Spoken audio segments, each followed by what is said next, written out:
What a pleasure to be here at Gresham College. I am usually on the other side of that screen watching these lectures, so I feel very honored to have been invited to speak to you.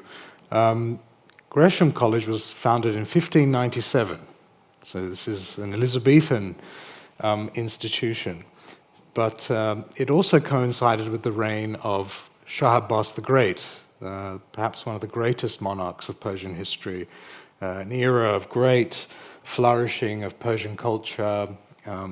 Any of you who have ever been to Isfahan, you will have seen the magnificence of the Safavid dynasty. So I take that as a very good omen. Unfortunately, we are not speaking at the best of times for either my adopted country, Britain, or indeed for my homeland, Iran. But I will endeavor to fulfill the brief that I've been given. I had about 5 centuries of Iranian history to choose from. You'll be relieved that I won't be galloping through all 5 centuries this evening. Instead, to complement the lectures by my other colleagues, I'm going to focus on the 1979 revolution. And rather than trying to give you a whole history of the revolution, I thought I would speak instead about the way in which the revolution was read and misread here in Britain, in the United States, and throughout the West, because I thought that would be particularly relevant to us in the moment that we're living through now. On the 16th of January 1979, Mohammad Reza Pahlavi, the last Shah of Iran, went into exile, following more than a year of nationwide protests in Iran throughout 1978. It was the largest and most significant popular revolution in the modern history of the Middle East. It was also the single greatest setback for the United States in the Middle East during the entire history of the Cold War. But it was a revolution that was very poorly understood at the time, and 44 years later is still quite misunderstood for a whole variety of reasons. The nature of the revolution, a rejection of modernization and secularization under the Shah, and its call for the establishment of an Islamic state, the Islamic Republic, caught the world by surprise. If you think of all the revolutions, the great revolutions that had preceded the Iranian Revolution, the American Revolution, the French Revolution, the Russian Revolution, the Chinese Revolution, the Cuban Revolution, all of these had been grounded very much in the values of the Enlightenment. Emancipation, liberation, justice, equality. These were universal values. The values of these Enlightenment revolutions were for the whole of humanity. This was not the case with the Iranian Revolution. It was a revolution that was specific to one particular culture, one particular country, and one particular time, and did not speak to any universal values beyond the borders of Iran. The Iranian Revolution represented a rejection of those Enlightenment values, and indeed a return to some invented notion of authentic Shia Islam or authentic Iranianness. The revolution reimagined Shiism as a revolutionary rather than reactionary form of political Islam. This was not an ideology that could be exported, because Iran was the only Shia majority, only Shia state, and really the only Shia majority country at that time. It had little resonance or impact beyond Iran, unlike the major revolutions of the 18th, 19th, and 20th century. The religious revivalism of the Iranian Revolution surprised and confounded most international observers. None of our models of revolution anticipated that a revolution would be led by clerics or that its content would be religious. Both the sympathizers of the Shah and the critics of the Shah and his modernizing vision of Iran failed to anticipate a mass popular uprising under the banner of Shia Islam. They saw the primary threat to the Shah as emanating from the Marxist left, which had been, in reality, thoroughly defeated by the Shah's security forces by the time we got to the 1970s. The assumption of both the Shah's critics and opponents was that even if a revolutionary momentum was to gain momentum, even if a revolutionary movement was to gain momentum in Iran, it would be crushed. It would be crushed by the security service, Savak, or by the very well-equipped and armed Iranian armed forces. Virtually nobody, including the people in my position, including people in government, anticipated or imagined the possibility that the Shah would fall and to go into exile. When the victory of the revolution became apparent, when it became clear that the Shah was going to fall and something new was going to emerge in Iran, these same observers, the same observers who'd failed to predict that revolution, were shocked and surprised by the horror that was to unfold under Khomeini and the Islamic Republic. Even more so, nobody anticipated the impact that the fall of the Shah's regime would have in terms of instability in the region. Instability that, by the way, we're still living with today. The failure to anticipate the revolution, to predict its victory, and to understand its anti-liberal direction was a colossal failure on the part of Western governments, but also on the part of Western intellectuals. The failure becomes even more apparent if we consider the scale of the disaster that unfolded after 1979. Some of you will remember the Tehran hostage crisis and the way that it crippled the presidency of Jimmy Carter and in effect denied Jimmy Carter a second term as president, ushering in 2 terms of Ronald Reagan as president. Others will remember the Iran-Iraq War, the 8-year war between Iran and Iraq with over 1 million casualties that bankrupted both countries.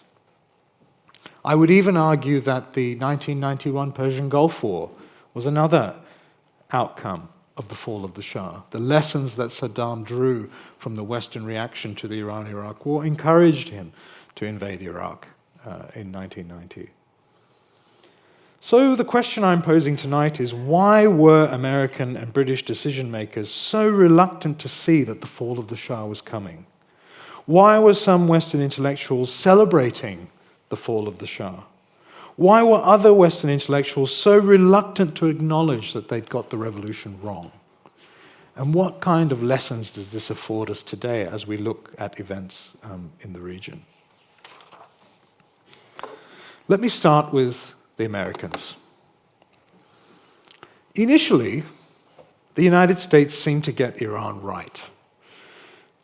In the early days of the US-Iran relationship, going all the way back to the 19th century when Protestant American missionaries began to go to Iran, Americans were terribly sympathetic to the aspirations of Iranians, the ideals, the dreams of Iranians for national sovereignty, for constitutionalism, the things that my colleague Ali Ansari spoke about here in October. There was even an American martyr in the constitutional revolution, a young man called Howard Baskerville, a young Princeton graduate who went to Iran as a missionary, was teaching young Iranians in a missionary school, formed his students up into a battalion, and actually died during the siege of Tabriz. And he is remembered as a hero in Iran. In the Second World War, Iranians looked to the United States as an alternative to the imperialism of Britain and the Soviet Union. They hoped that the the United States would stand on the side of Iran as it tried to preserve its independence in the face of first European colonialism and then subsequently the Cold War. And at first it seemed that this would be the case. President Truman, defended Iran in the face of Soviet aggression in 1946 when Stalin had occupied northern Iran and refused to withdraw his troops after the war. It was the United States that stood up for Iranian sovereignty in the newly created UN Security Council. But all these hopes and dreams and aspirations were vanquished in 1953 when Britain and the United States supported a covert coup to topple the government of Mohammad Mossadegh. Mossadegh was an Iranian nationalist, a constitutionalist, and a liberal who had, of course, done the great sin of nationalizing the British-owned Iranian oil industry. And he remains a sort of anti-colonial hero to Iranians and beyond. But that was the moment at which the United States began to get it wrong in Iran and found itself on the wrong side of history. The image began to grow of the Shah as a kind of pliant instrument of the United States, a client who did the bidding of his masters in Washington. But as time went on in the 60s and 70s, this was not an accurate picture. Actually, the Shah's autonomy began to grow. He began to defy the United States in many ways, particularly on oil prices and other issues. America's constituency in Iran was reduced to just one man, the Shah. And US-Iran relations was reduced to simply the question of dealing with the Shah. The assumption on the part of American officials was always that the Shah was strong, he was wealthy, he was backed by a powerful security force and a well-armed army, and that he would be able to survive whatever crisis came his way. And that was largely the case throughout the 1960s and 1970s. What they failed to see was the crisis of legitimacy that the Shah faced after the 1953 coup. The way in which the monarch, who is supposed to embody Iranian nationalism, who is supposed to embody the aspirations of Iranians for national sovereignty, had instead become the embodiment of foreign interference in Iran and foreign manipulation of Iran. The other misreading that took place was the assumption that the Shah would hold on to power by all means, that he would do whatever was necessary to hold on to power, which of course, as it turned out in the revolution, was not the case. And he relinquished the throne and left the country. These misreadings, of course, become apparent during the administration of Jimmy Carter. President Carter ends the policy of sort of uncritical support for the Shah. There is talk of human rights in Iran, and this, of course, is in the context of the post-Watergate America, post-Vietnam War America. But it is not the case, as many Iranians imagine, that Carter abandoned the Shah. There were no sanctions on Iran. Arms continued to flow to Iran. Oil sales continued to take place. This was very different to the policies that the Carter administration instituted in Latin America, for example, the policies that Carter had towards many of the right-wing regimes in, say, Argentina or Chile or other places. Nonetheless, there was a perception on the part of many Iranians that the United States had had enough of the Shah and was now pressuring him to either leave or concede power to his opponents. And the sort of iconic image of that was the visit that the Shah made to Washington in November 1977. It was his last state visit to the United States. And his helicopter touched down at the White House, and the usual arrival ceremony was supposed to take place on the South Lawn with the military bands and the fanfare and the music. But of course, he was greeted by thousands of Iranian students who were studying in the United States who'd come to demonstrate against him, all arrayed along the perimeter of the White House. The Iranian government had shipped in some pro-Shah demonstrators to buck up the Shah, and of course, quite naturally, clashes begin to take place between these pro- and counter-Shah demonstrators. The Washington, D.C. Parks Police, very, very nervous that these protesters might actually go over the barricades and into the White House, begin to fire tear gas into the crowds. Now, very predictably, the wind picks up the tear gas, wafts it over the south lawn of the White House, and you are left with a televised image of President Carter and the Shah of Iran with tears flowing down their faces at the White House. You can imagine how that was interpreted by Iranians watching these proceedings live on television. There were divisions. The reality was that there were divisions within the Carter administration about what to do about Iran.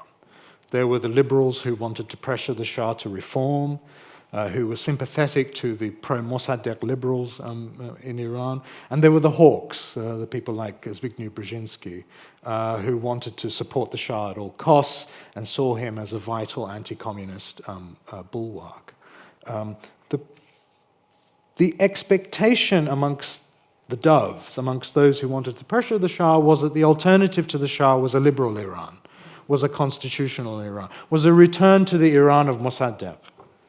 Again, a misreading of what was happening in Iran. Let me turn to things closer to home. Britain, of course, was no longer the great power in Iran. After the nationalization of the Anglo-Iranian Oil Company, what is today British Petroleum, Britain had lost its position of dominance in Iran and had ceded that influence to the Americans. Nonetheless, a myth endured, which I'm sad to say endures until today, of the omniscient and omnipotent perfidious Albion, that nothing happens in Iran without the consent of the British ambassador, and the old saying that if you lift the beard of the mullahs, underneath it says "Made in Britain." You know, this myth endured, whereas in reality, British diplomats in Tehran and other officials were really just concerned with the grubby business of commercial contracts. A Britain that was not in very good not a very good economic state in the 1970s, was really concerning itself with how to get as much of the pie of Iran's oil income as possible, whether that was arms sales or other contracts for British industry. Britain, of course, had also withdrawn from the Persian Gulf as part of the greater withdrawal east of Suez under the Wilson administration.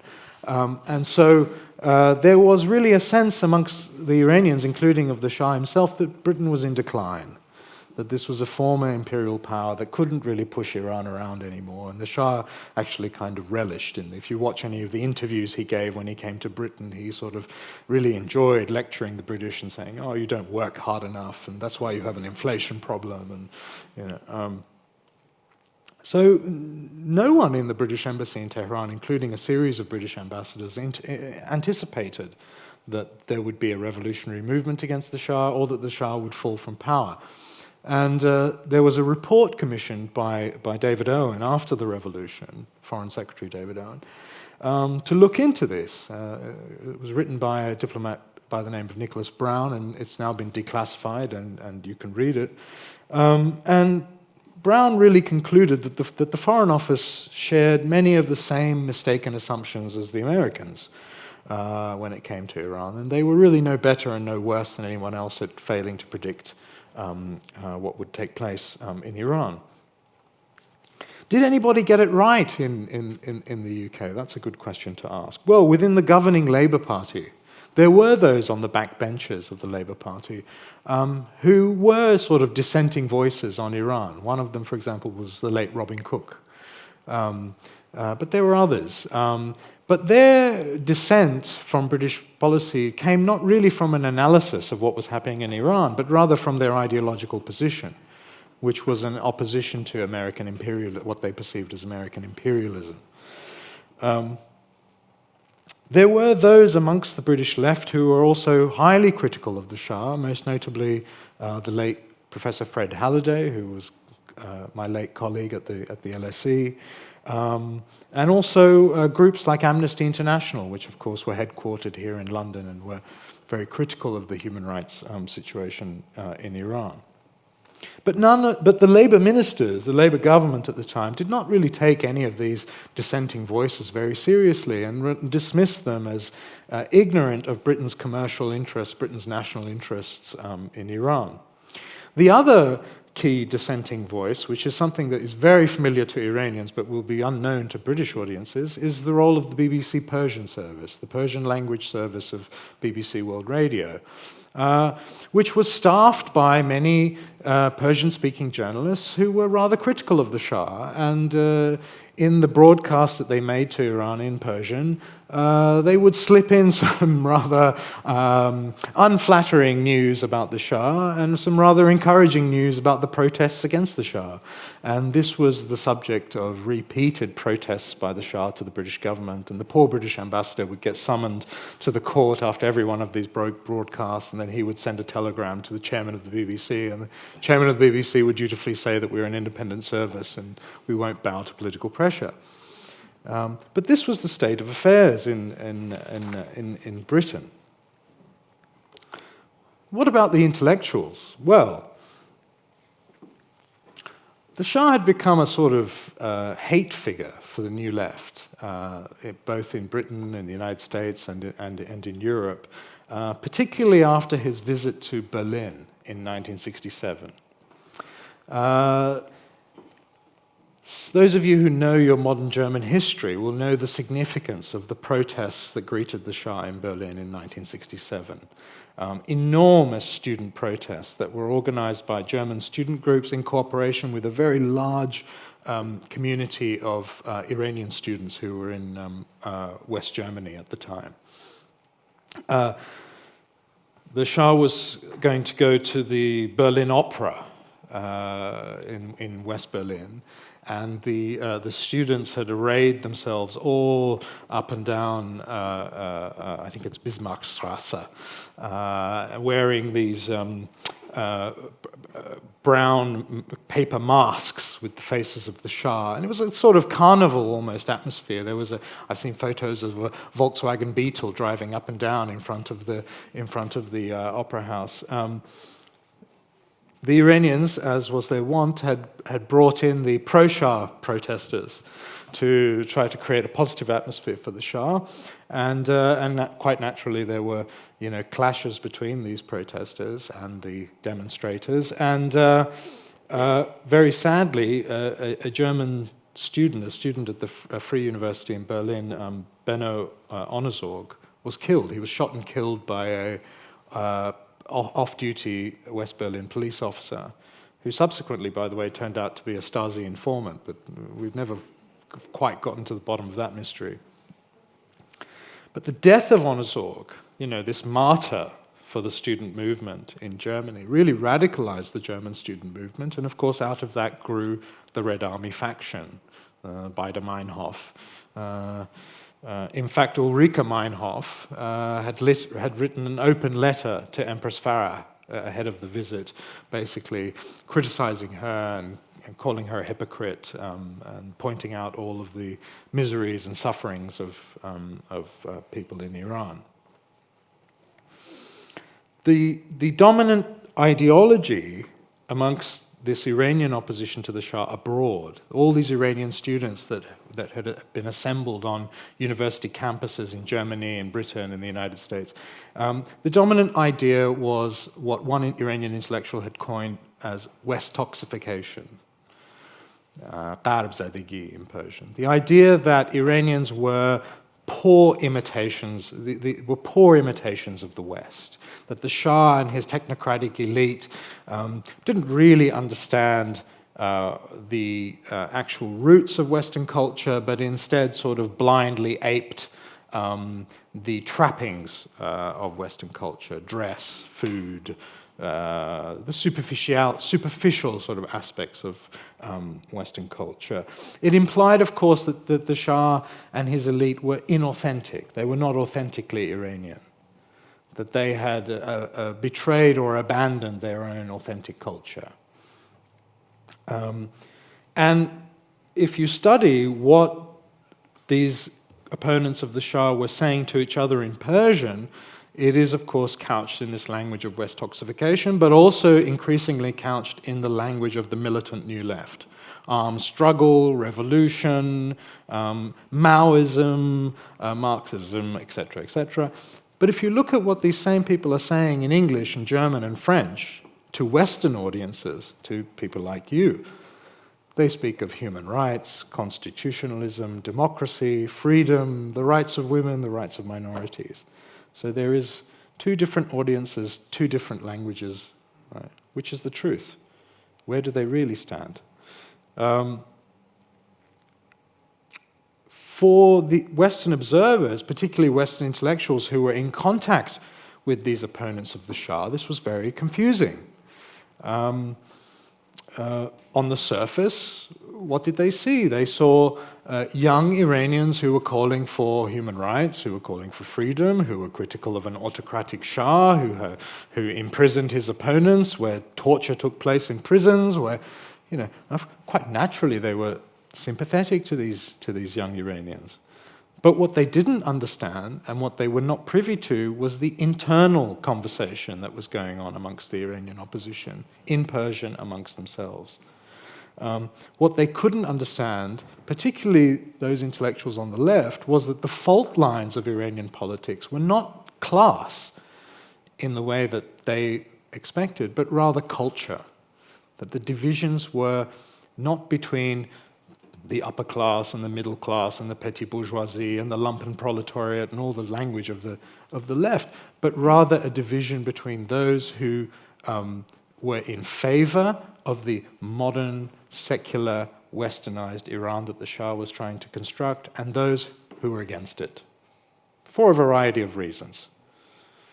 The person I think who encapsulates that very well is the French philosopher Michel Foucault, who of course was one of the most important postmodernist, arguably the most important postmodernist philosopher of his time. Foucault challenged the emancipatory claims of the Enlightenment, including both liberalism and Marxism. So we have to be careful not to label him as an intellectual of the left. I think that's slightly misleading. He argued that the ruling classes of Western society simply supplanted violent forms of power in traditional societies, so say pre-modern Iran, for less violent and more sophisticated forms of power and discipline. So the Enlightenment was not just about liberty, but it was also about discipline. This led Foucault to have a real fascination with a sort of romanticized idea of the pre-modern world, the pre-modern East or the pre-modern Orient, which he contrasted with the rational modern West, where individualism and technologies for disciplining people and controlling nature had suppressed emotion and spiritualism and nobility and any sense of paternal duty. So, for example, he in his work on the history of sexuality, he said that the modern West had a science of sex. We saw sex in a scientific way, whereas in the pre-modern East there was an art of eroticism and of sexual pleasure. Okay, he drew similar distinctions when it came to madness or illness or the idea of death. As the revolution erupts in Iran in 1978, the Italian newspaper Corriere della Sera asks Foucault to travel to Iran and report on what he saw. Now, first of all, what a wonderful time when newspapers asked intellectuals to travel to foreign places. It's a shame we don't do that anymore. Foucault made his first trip to Iran from 16 to 24 September 1978. This was just after the violence of Black Friday, the Jaleh Square incident, where a large number of protesters had been killed. He then made a second trip from the 9th to the 15th of November 1978, and that was just before the absolute peak of the protests against the Shah during the Shia month, the holy month of Muharram. So Foucault, how would someone like Foucault see the Pahlavi monarchy? He saw the Pahlavi monarchy as a failed project of nationalism, secularization, and modernization. It wasn't simply that modernization had been poorly applied in Iran, but rather that so it wasn't simply that modernization had been poorly applied, generating opposition. It was rather that for Foucault, the Iranian Revolution, the uprising against the Shah, was a complete, wholesale rejection of the very idea of modernization itself. During his first trip to Iran, he went to Qom, the holy city of Qom, where the Shia seminary is, and he met with Ayatollah Shariat Madari, who at the time was the most senior Iranian cleric in Iran. And he also met with Mehdi Bazargan, who would go on to be the first prime minister, Khomeini's first prime minister after the revolution. Returning to France, he wrote a series of articles in which he dismissed any criticism of Khomeini or Islamism, including by Iranians on the left. He basically dismissed these critics of Khomeini as somehow inauthentic. They were Iranians, in other words, who lost touch with Iran.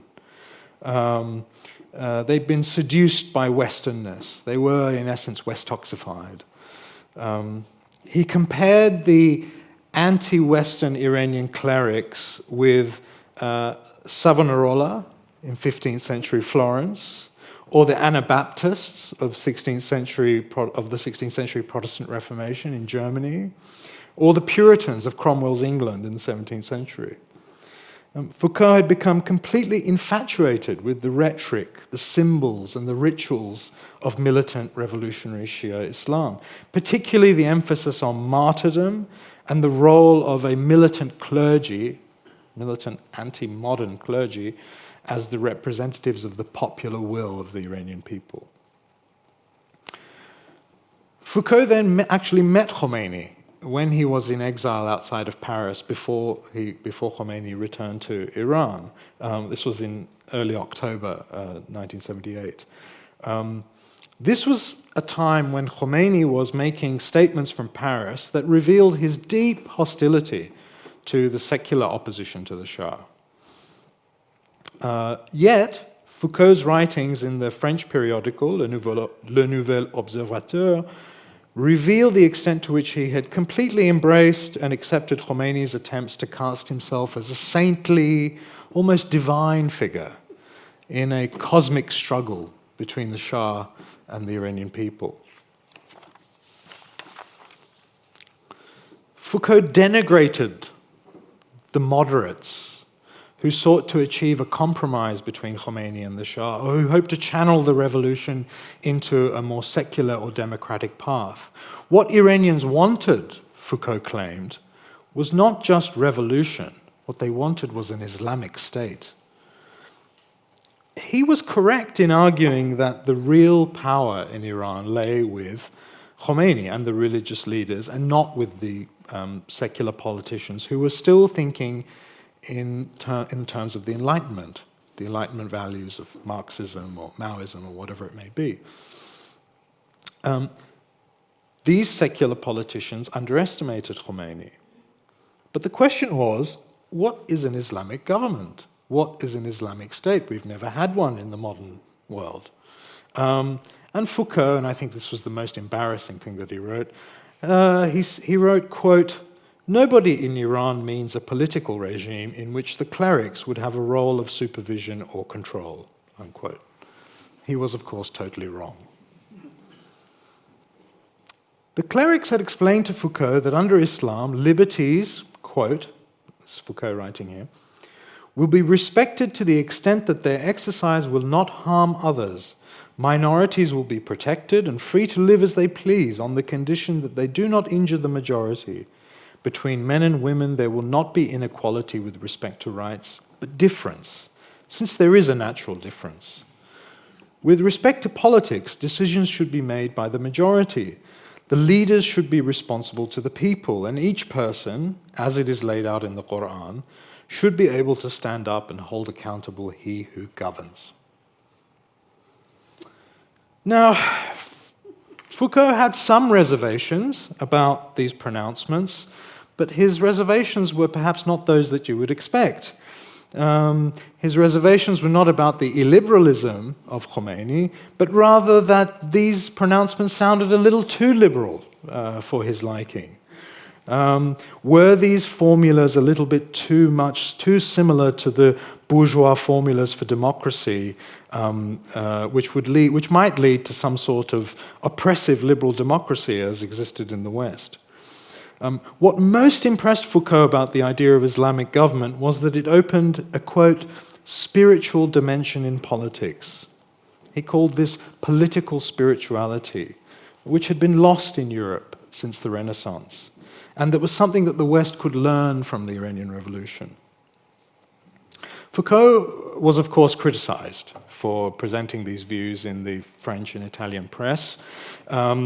A young Iranian leftist woman living in exile in Paris wrote in to Le Nouvel Observateur under the pseudonym Artusa H. She took Foucault to task for his uncritical celebration of Islamism and his disregard for the dangers that it posed to both women and religious minorities.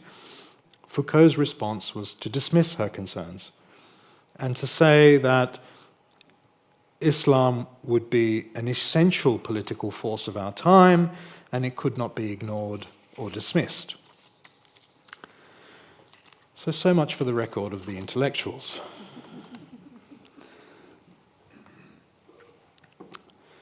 When the revolution, of course, is victorious, we begin to see the reality of what it would mean.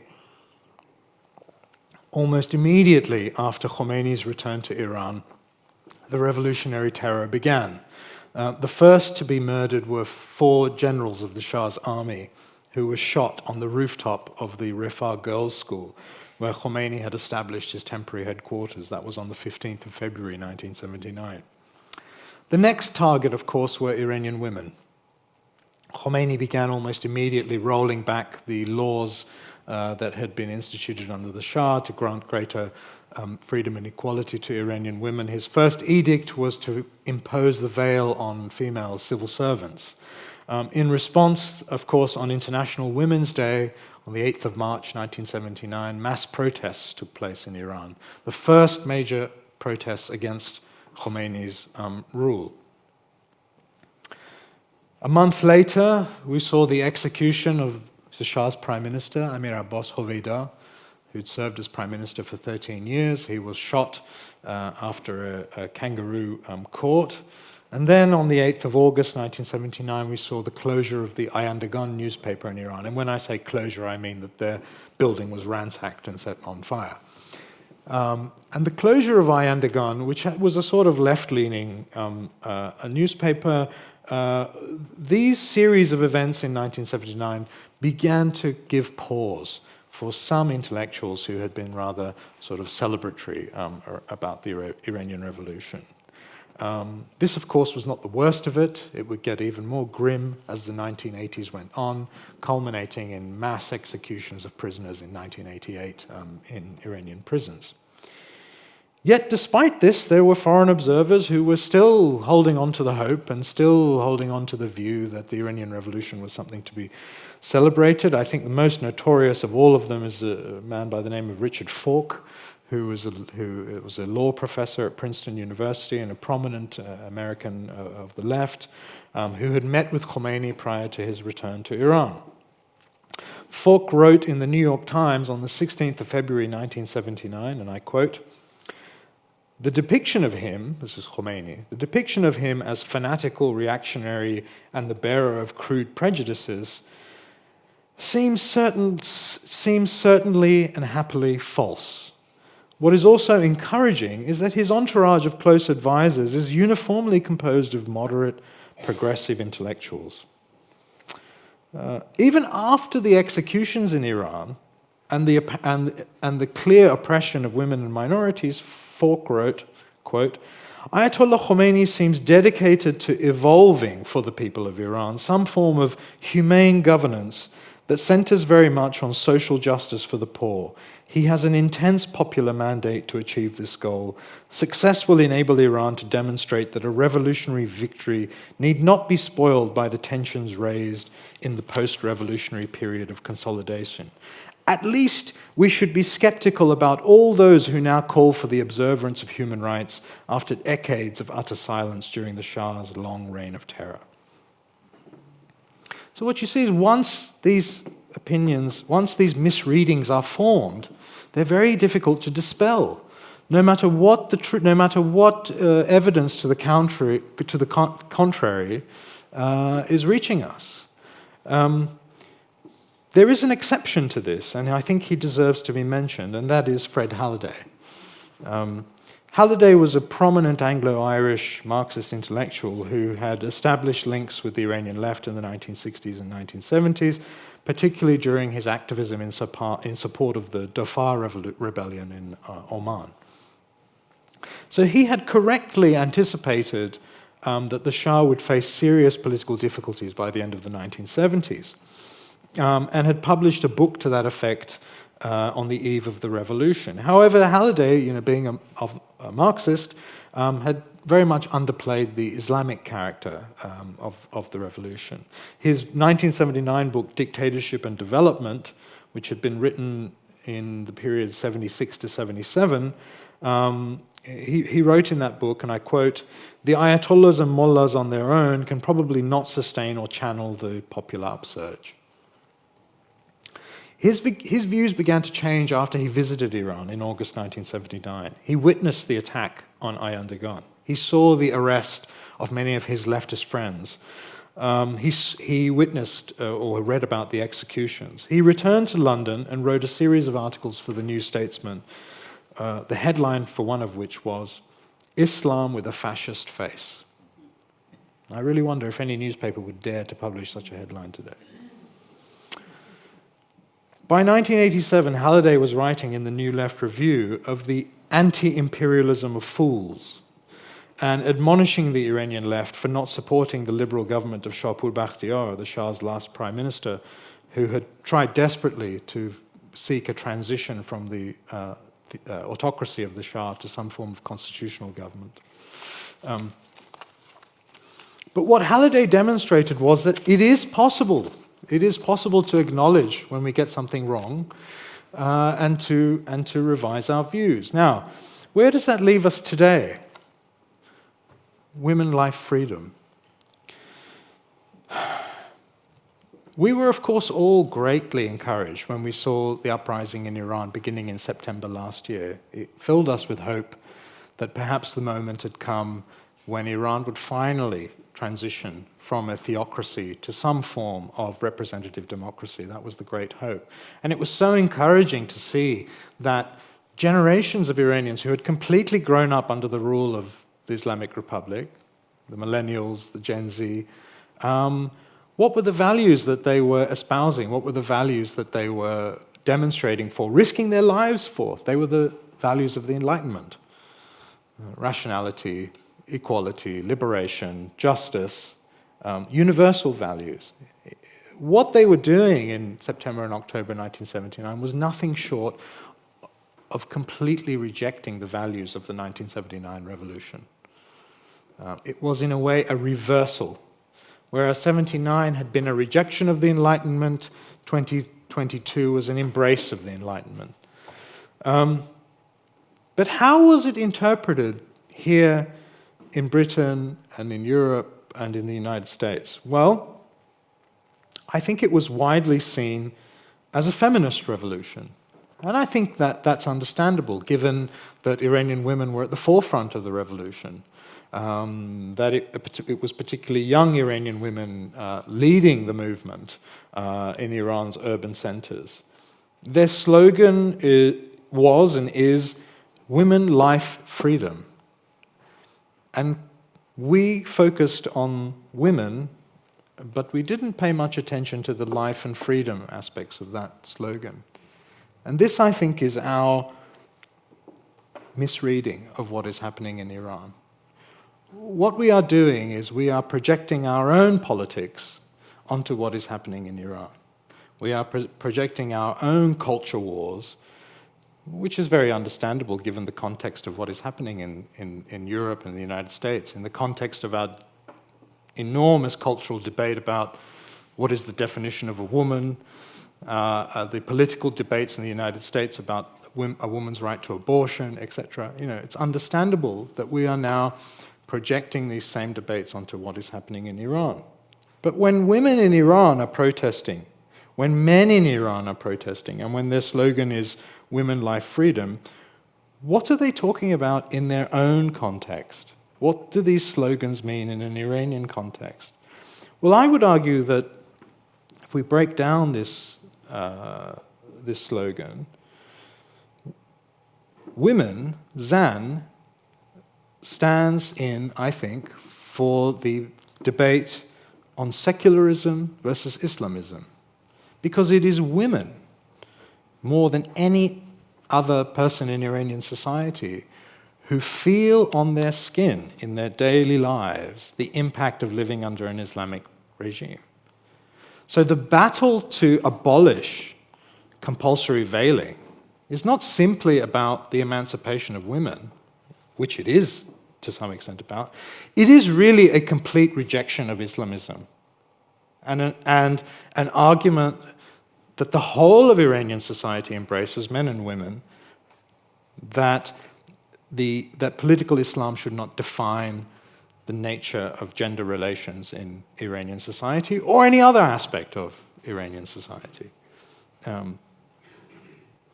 What about life? What do they mean when they speak of life? Here, I think they speak of the issue of prosperity versus corruption. The corruption that has plagued the Islamic Republic for decades, that has made life feel hopeless for this younger generation.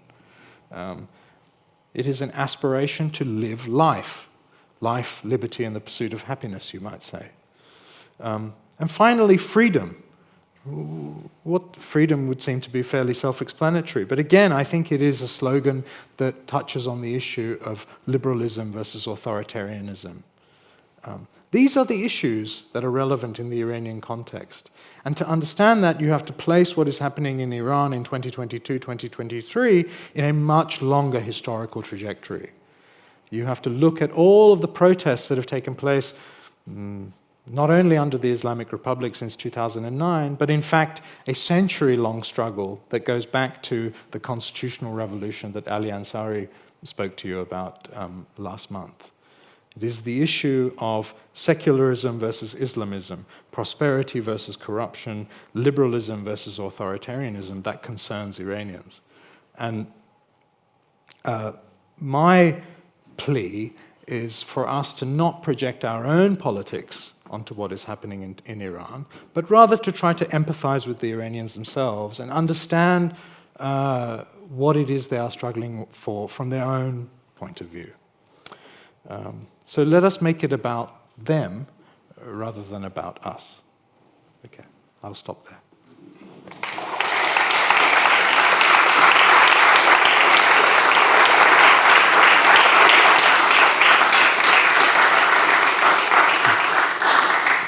Thank you very much. So, as ever, with receiving questions that come in from outside, I'm going to try and group some themes together to make it a little more rational. You talked at the end of if I can go back to the end of the Shah's regime, you kind of glossed over the fact that they had already wiped out the left. Yes. And many of the questions which I'm trying to group together here relate to that moment and whether or not the impact of a religiously led revolution was in fact opportunistic, that if the left had been there, it might well have been communist rather than religious. And so what the people in your conversation sort of been glossed over in a way because you've talked about the leadership in various places. Sure. What did the people really want and who was leading them? Was it entirely the religious sect, or were there other people who were taken over by them? Yeah.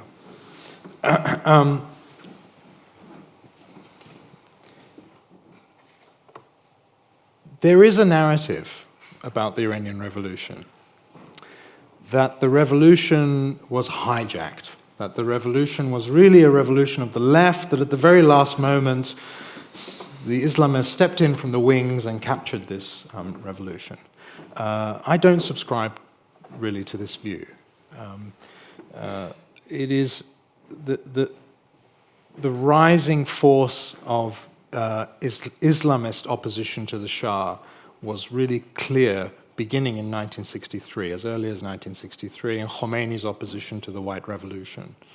And the Iranian left, which of course became more and more militant over time, and embraced the armed struggle in the 1970s, trying to sort of emulate what had happened in Cuba, in Iran, really failed to connect in any way with sort of have any mass appeal in Iran. It was really a phenomenon of the Iranian sort of middle classes and upper classes.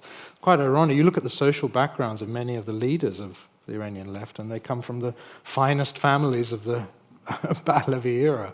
And so combined with that, yes, it's true that the other factor you have is that they were, of course, the target of oppression, enormous target of oppression by Savak and by the armed forces, because the perception was that the danger to the Shah came from the left. And so the Islamist opposition did not quite face the same level of oppression as the leftists did. And so that also made life easier for them in terms of building support for themselves and competing with the left. And so by the time you get to 1979, it's again, it feeds into this misreading, because the Iranian left is so overrepresented outside of Iran amongst opposition groups to the Shah, but really is not such a significant political force within Iran itself, where it's really the Islamists who are the ones who are mobilizing people against the Shah. And do you think that, I have read and I've heard said, that the oratorical style of Khomeini hit a note with the Iranian people, which was somewhat unexpected by everyone, because in that sort of rather simplistic language he chose to use and so on. Is that correct, or is that an illusion? No, Khomeini had a number of things going for him. One was that he was an Ayatollah, and that gave him a certain authority and credibility, within Iran, within Iranian culture. But the second was, if you go back and read Khomeini's speeches beginning in the 1960s, if you see the things that he speaks about, he rarely talks about religion. It's very political. The sermons that transform him into a figure of opposition to the Shah are all about, he begins with opposition to the White Revolution, where he compares giving the franchise to women to turning all Iranian women into prostitutes and whores, and he talks about, he's a great opponent of the Status of Forces Agreement that's signed with the United States that gives legal protections to American military personnel who are serving in Iran. He sees that as a sort of capitulation to America, but they're all, it's Khomeini as a political figure that excites many young Iranians. And you have to remember, the same thing is happening in the seminary in Iran, the same thing is happening that's happening in the universities. The younger generation is more attracted to the more radical teachers, the more unorthodox teachers, and less interested in the same old sort of very conservative, quietist Iranian clerics who want to talk about esoteric issues of religious law. And what they want is the engagé, academic, and that's what Khomeini was. And he could. His other great quality that works in Iranian politics really is that he saw everything in this Manichaean black and white view. There was no grey, and that's very appealing as well. Presents a very simple version of the world, which is very satisfying without any nuance Let's see if we can take some questions from the floor. We have one at the front here. Oh, you've been hijacked on the way. You first, and then one back there. Okay. Thank you very much. Very interesting talk. I want to ask you, the Mossadegh revolution, or when he came to power, now that was overturned with the help of the CIA. Now, had that continued, maybe Iran would have been on a different pathway. Could you like to make some comment on that? Yeah, it's the great counterfactual, isn't it? What would have happened if Mossadegh had continued? I mean, Mossadegh obviously would not have been prime minister forever. He would have at some point relinquished the premiership. But I think it is not so much the continuation of Mossadegh's government that would have mattered, but if the principle of the primacy of parliament had been established, which was the case under the Iranian constitution. I mean, the constitution that was created as a result of the constitutional revolution that Ali Ansari talked to you about placed sovereignty in the hands of parliament, of the Majlis. And that was Mossadegh's view, that the Shah should reign but not rule. And if that principle had prevailed, even if Mossadegh's government had eventually gone, as it would have, then I think Iran would have been in a very different place. For one thing, the Shah would not have had a crisis of legitimacy. You know, the Shah was, prior to that, a very popular figure in Iran. And so I very much doubt, you know, he would have had the same problems and difficulties that he had in the 1960s and 70s. But that doesn't mean that I think the revolution in 79 was inevitable. We mustn't jump to that conclusion. There's no inevitability about it. Yeah. Just down here.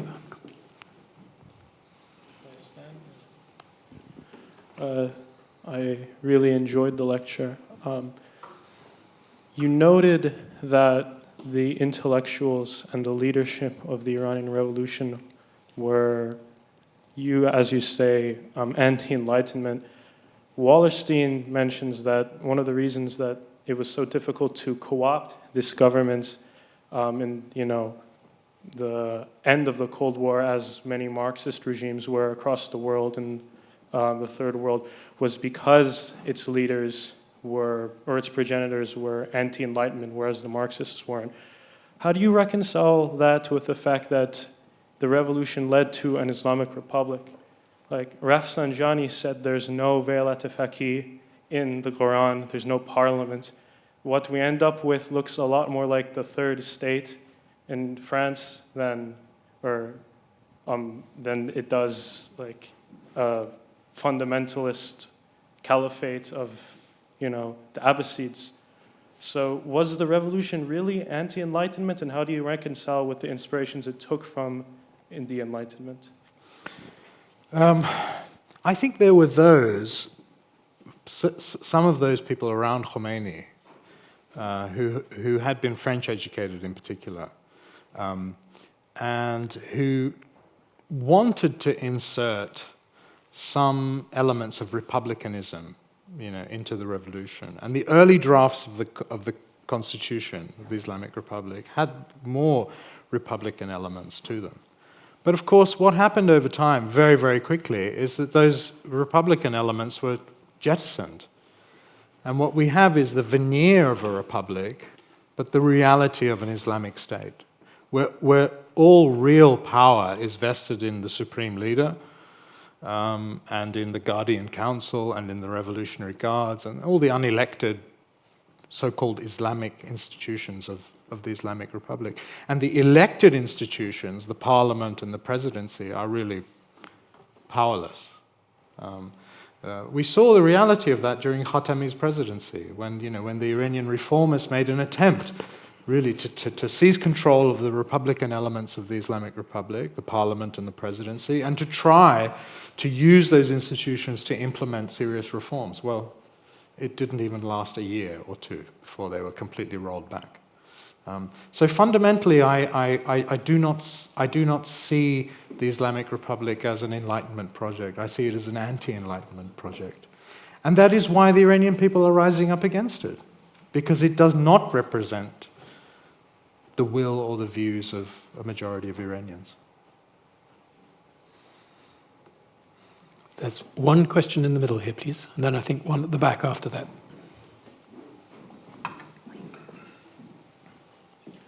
Lady with the glasses in the middle there. So your lecture was very interesting. I learned a lot more from this than I did in any world history class, so thank you for that. I think the only question that I have right now is you talked about how the US misread gravely the Iranian Revolution, and also how the UK misread the Iranian Revolution.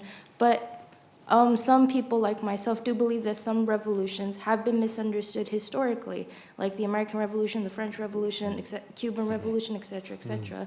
But I think the bigger question is, did Western powers like the US, like the UK, like other European countries, did they gravely underestimate the power that these revolutions would have? Just because we've seen it historically that when you underestimate revolutions, they become more powerful. And so I guess, because some people would argue, is that this is sort of a Western global North versus global South argument.